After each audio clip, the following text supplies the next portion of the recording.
Now moving to question number 7 of exercise 13.2. The question says a batch of bottles were packed in the 25 boxes with 12 bottles in each box. क्या है कि 25 box pack किए गए थे जिनमें हर एक box में 12 बॉटल्स थे. मतलब समझ में आ रही है कि एक बॉक्स में कितने बॉटल हैं. ये आपको जो बॉटल्स दिख रहे हैं वो 12 बॉटल्स है और ऐसे कितने बॉक्स पैक किए गए 25. ठीक है. If the same batch is packed using 20 bottles. अब क्या किया गया कि 25 बॉक्स ही पैक किए गए पर ये 12 बॉटल्स की जगह कितने बॉटल पैक किए गए 20 बॉटल्स. ठीक है. In each box how many boxes will be filled. तो आपको बताना है कितने बॉक्सेस फिल किए गए. तो जब 25 बॉक्सेस पैक थे तो 12 बॉटल्स थे. ठीक है. एक ही बैच में. अब एक ही उसी बैच में फिर जाना है लेकिन हमने क्या किया 12 बॉटल्स की जगह हमने 20 बॉटल्स लगा दिए. मतलब उसकी स्ट्रेंथ बढ़ा दी. समझ में आ रही है बात. तो ज्यादा स्पेस लेगा ना 20 बॉटल्स. तो आपको यही बताना है कि कितने बॉक्सेस बनाए गए. तो आप देखिए क्या लिखा गया. नंबर ऑफ बॉक्सेस 25 है. 25 है और कितने बॉटल्स थे 12. तो बताओ कितने बॉक्सेस बने होंगे जिसमें 20 बॉटल्स होंगे. समझ में आई बात. जब 12 बॉटल भरे जा रहे थे एक बॉक्स में तो 25 बॉक्स बनाया. तो बताइए जब 20 बॉटल्स भरे गए 12 की जगह तब कितने बॉक्स बनेंगे. तो यहां पर भी क्या होगा जब बॉटल्स जैसे जगह जब बॉटल्स कम थे तो ज्यादा बॉक्स लग रहा था. जब एक ही बॉक्स में ज्यादा बॉटल भर दिए गए तो कम बॉक्स लगेंगे ना. आप खुद सोचिए कि हमारे पास 50 लड्डू हैं. ठीक है. और हम एक डब्बे में दो दो लड्डू रख रहे हैं. तो एक डब्बे में जब 2 लड्डू रखेंगे तो कितना डब्बा लगेगा. तो आप कहोगे 25.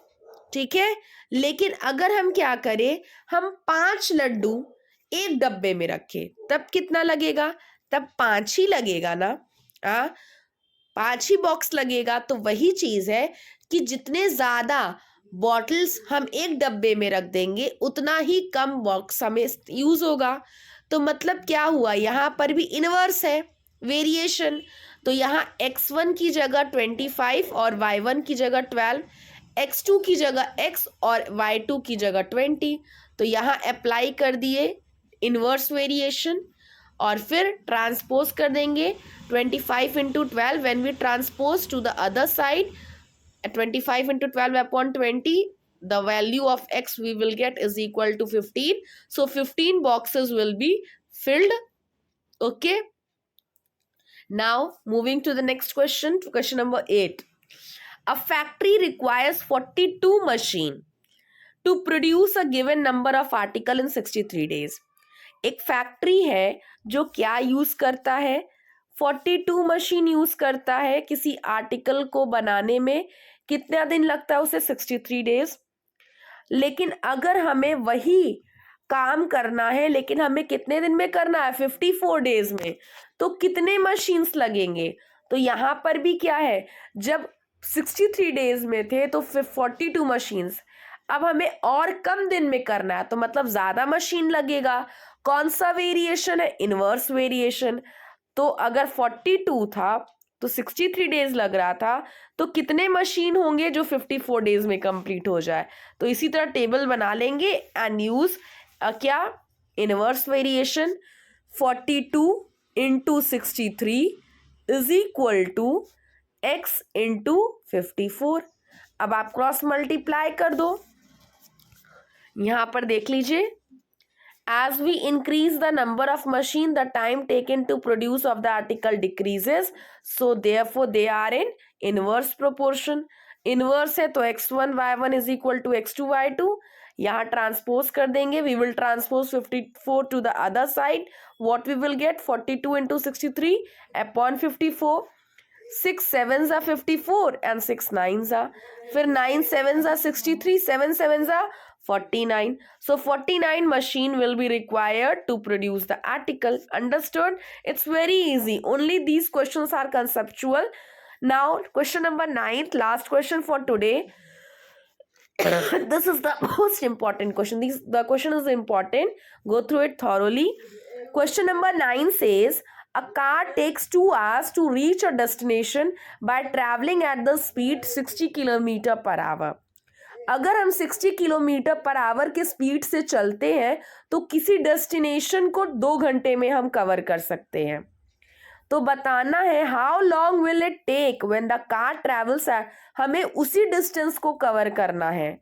कितने स्पीड पर, अगर 80 किलोमीटर पर आवर के स्पीड से चलते हैं तो कितना समय लगेगा. तो जब 60 के स्पीड से चल रहे थे तो 2 आवर्स लग रहा था, और तेज कर देंगे तो हम और जल्दी पहुंचेंगे कम समय में. तो स्पीड बढ़ा रहे हैं तो टाइम क्या हो रहा है, कम. तो this is what, this is inverse variation. Okay, so if the speed of the car is 60, time taken is 2. So this is x and this is y. So this will be x1 y1. Okay, और ये क्या हो जाएगा x2 y2. फिर 60 into 2, 60 into 2 हो जाएगा is equal to 80 into y. When you will transpose this to the other side, 60 into 2 by 80. अब क्या हो जाएगा, 0 0 cancelled out. 2 3s are 6, 2 4s are 8. फिर क्या होगा, 2 2s are 4.